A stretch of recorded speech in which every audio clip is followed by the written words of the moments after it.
This is the Dollemore Daily, and I'm Jesse Dollemore.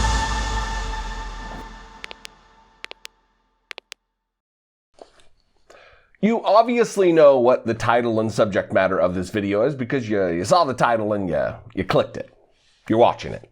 So before I get to the topic today, I want to address a comment that is a frequent question. It's a frequent complaint about me and my content and the way I comport myself here on the channel. From Mike. You know, I love watching you, Brian Tyler Cohen and David Pakman, but I really wish the three of you would stop the childish attacks on looks, speech issues, and the like. These kinds of ad hominem attacks only make you look like a petty little douchebag. Granted, we all have reasons to feel petty, but even still, why sink to Trump's level? These kinds of attacks are Trump-level childishness. You are above that. Well, this is for everybody out there who has had this thought before that thinks I should hold myself to some kind of standard of showing decency and respect to white nationalists. I don't feel that way. Well, first of all, when I'm calling Tucker Carlson a googly-eyed feather duster or a trust fund douche canoe or whatever the things I've said, or I talk about Matt Gaetz being a Frankenstein's monster jr. or whatever, that's for levity's sake. But when I actually call someone a piece of shit or whatever else, what other name comes to mind in the moment, because this isn't a scripted, I've got notes here, but this isn't a scripted thing that I do every day. When those names come to mind, if that's all I offer was name calling, this would be a legitimate concern. But I offer substantive analysis and commentary on their beliefs as a rebuttal. So it's not just ad hominem. If it was ad hominem and nothing else, you'd have a point, Mike. And all of you who have emailed me would have a point. That's not what I do, though. And I don't owe anything to racists and white nationalists in our media sphere or in the country. I don't owe my neighbor, I don't have a racist neighbor, I believe, but I don't owe my neighbor who's a racist decency. I don't owe them that. They hold vile, pernicious, dangerous beliefs, as does Tucker Carlson, as does Matt Gaetz, as does Donald Trump. Let's talk today about Tucker Carlson. I have done many videos about Tucker Carlson, that he is a white supremacist. It's not anybody you don't like, you call a racist. That is not the case. Tucker Carlson espouses doctrines that are preached, conspiracy theories that are bandied about, they are in an effort to make them legitimate. And he talks about them on Fox News. Just because he wears a suit does not make him not a racist. It doesn't make his ideas any less dangerous. In fact, the fact that he comes across as educated and well-spoken and well-dressed is part of the problem because it legitimizes the things that he says. And before I get into what he said the other day, talking about the great replacement theory, which you may have heard, it's also called the white genocide conspiracy theory, I want to talk about somebody who's fully in support of what's the controversy surrounding Tucker Carlson right now. His name is Nick Fuentes. And Nick Fuentes is a little internet troll who has a legitimate following.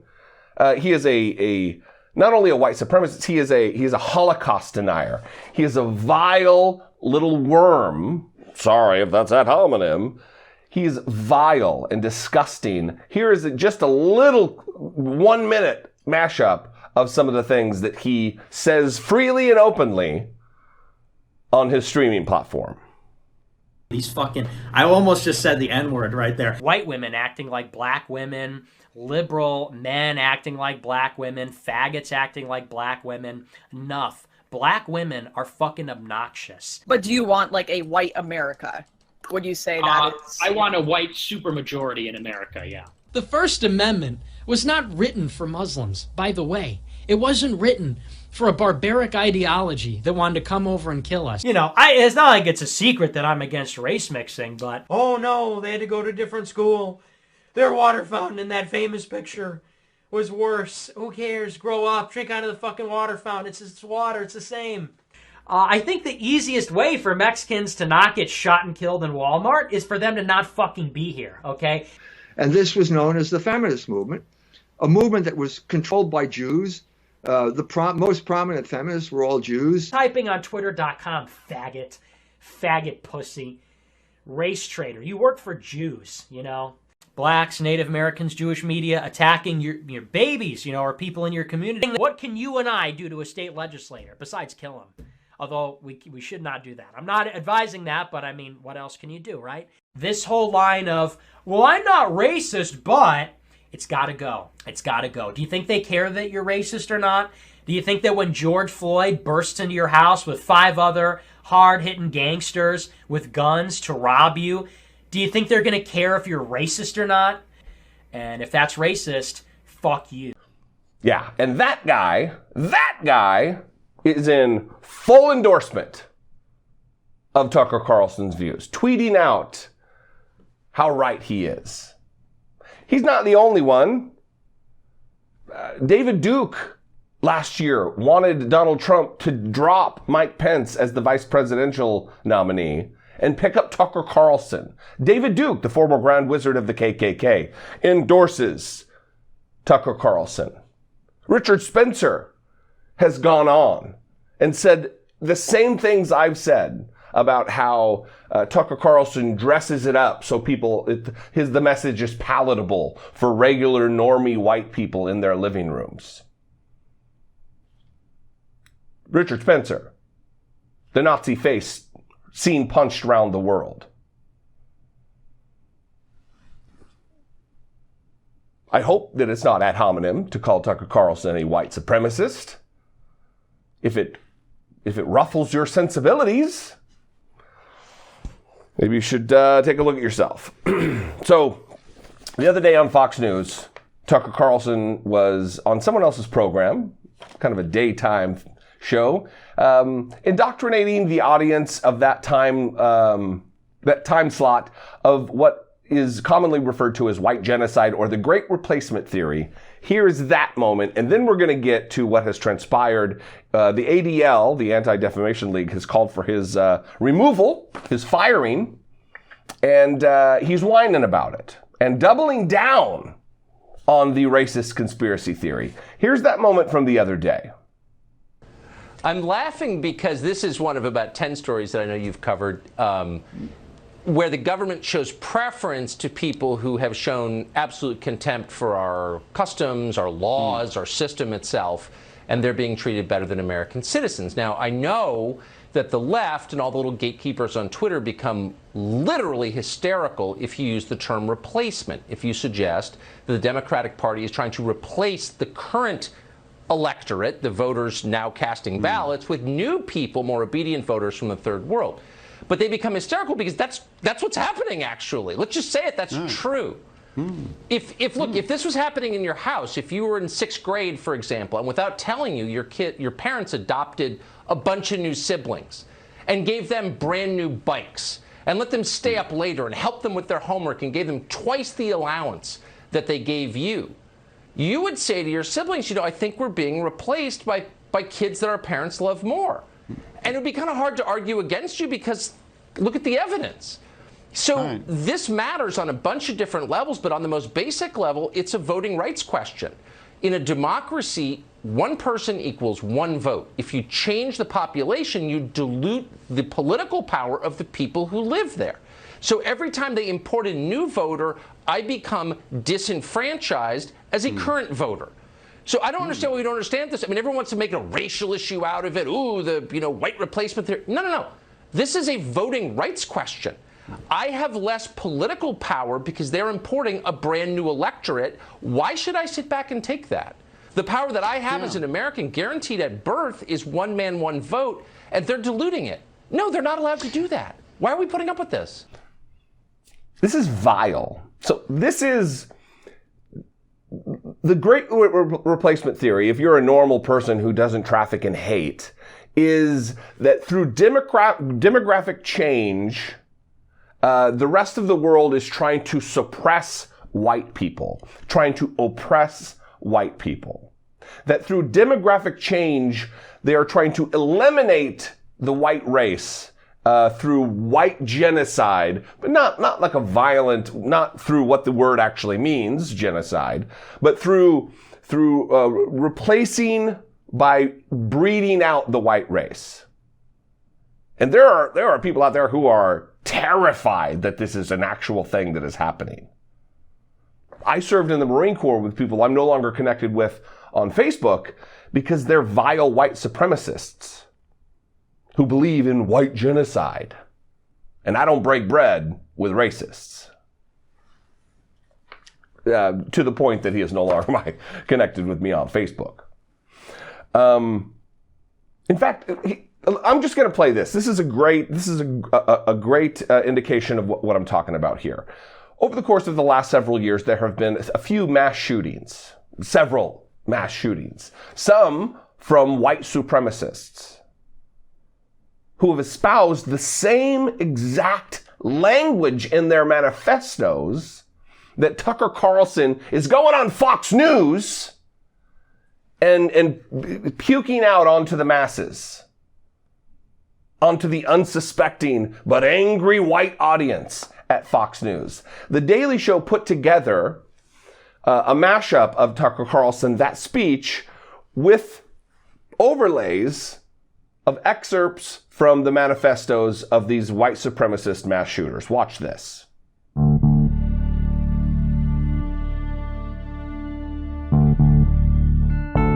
If you use the term replacement, the Democratic Party is trying to replace the current electorate, the voters now casting ballots, with new people, more obedient voters from the third world. That's what's happening, actually. Let's just say it, that's true. Democrats know if they keep up the flood of illegals into the country, they can eventually turn it into a flood of voters for them. When you offer someone citizenship, free health care, free education, housing vouchers, and free food, all things they don't have in their own country, their political success does not depend on good policies, but on demographic replacement, and they'll do anything to make sure it happens. So every time they import a new voter, I become disenfranchised as a current voter. They're diluting it. No, they're not allowed to do that. Why are we putting up with this?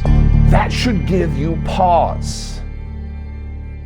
Any decent person who's heading down a rabbit hole of hate should, when they find out that the same things they're saying and believing and trying to convince others of, that when they find out that it's the same things that murderers and mass killers who espouse white supremacy and white nationalist ideas, it should give them like that's a wake-up call moment.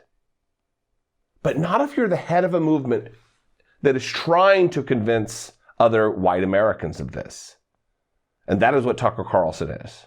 I don't know if Tucker Carlson has machinations on higher public office, maybe. That's been talked about. But this is dangerous. This is pernicious. This is sinister. This is sickening. This is white supremacy.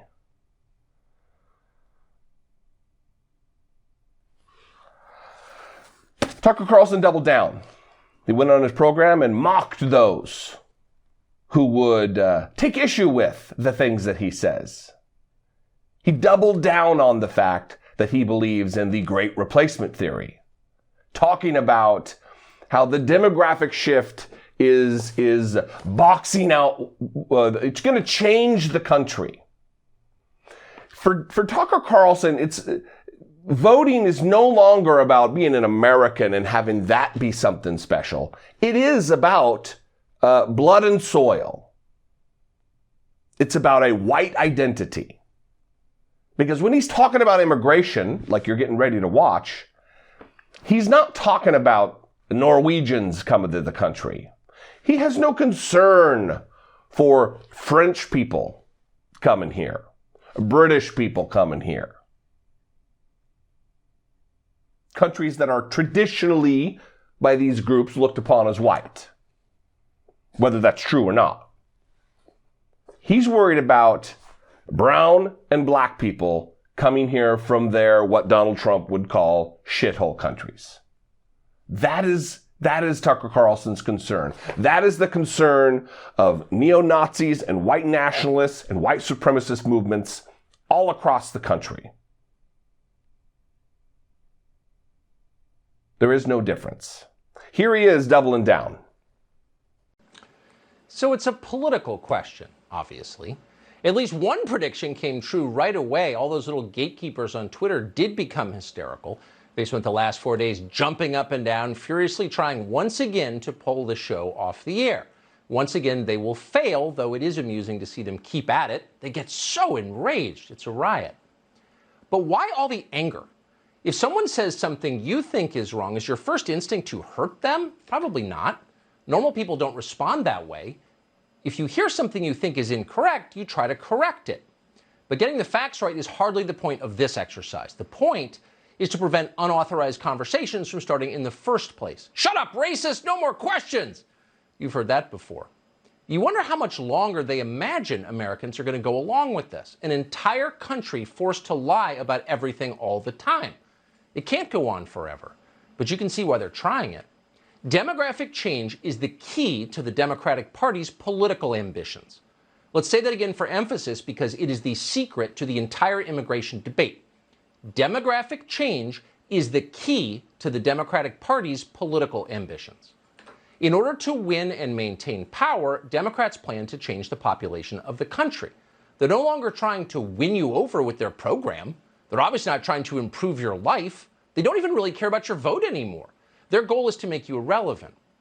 That is provably true. And because it's true, it drives them absolutely crazy when you say it out loud. A hurt dog barks. They scream about how noting the obvious is immoral. You're a racist if you dare to repeat things that they themselves proudly say. Most people go along with this absurd standard. They dutifully shut up. They don't think they have a choice. But no matter what they're allowed to say in public, everyone understands the truth. When you change who votes, you change who wins. That fact has nothing inherently to do with race or nationality. It's the nature of democracy. It is always true. You can watch it happen. You probably have. All across the country, we have seen huge changes in election outcomes caused by demographic change.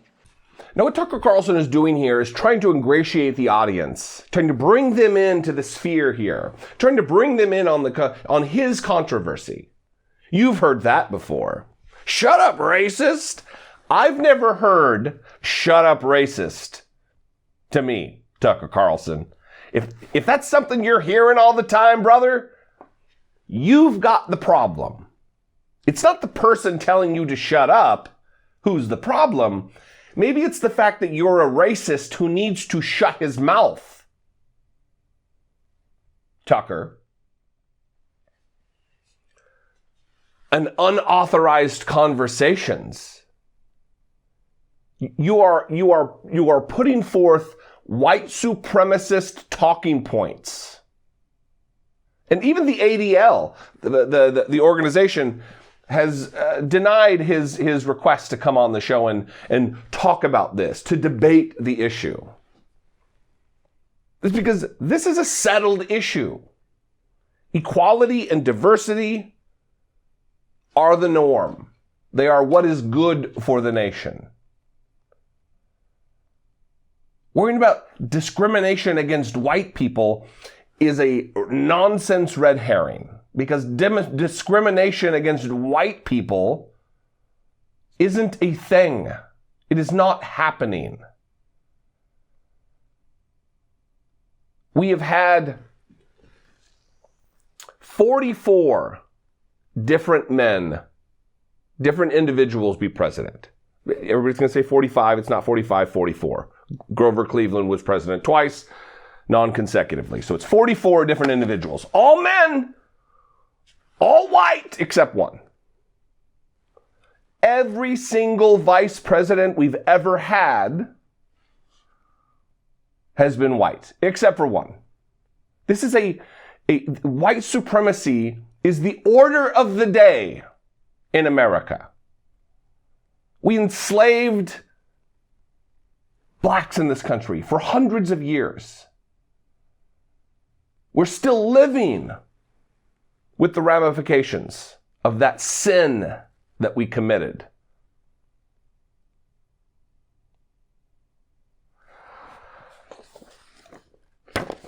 There is no discrimination. I'm not discriminated against when I walk down the street. I don't have to worry about being killed by police. I don't have to worry about my vote being taken away. I don't have to worry about waiting in line for hours to cast a vote.